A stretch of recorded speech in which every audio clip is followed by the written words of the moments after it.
Welcome to a Foxy Tech Tips tutorial on turning on the Apple Watch Ultra 2.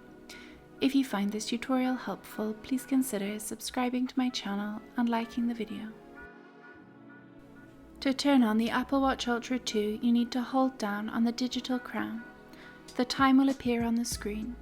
Continue holding until you see the Apple logo.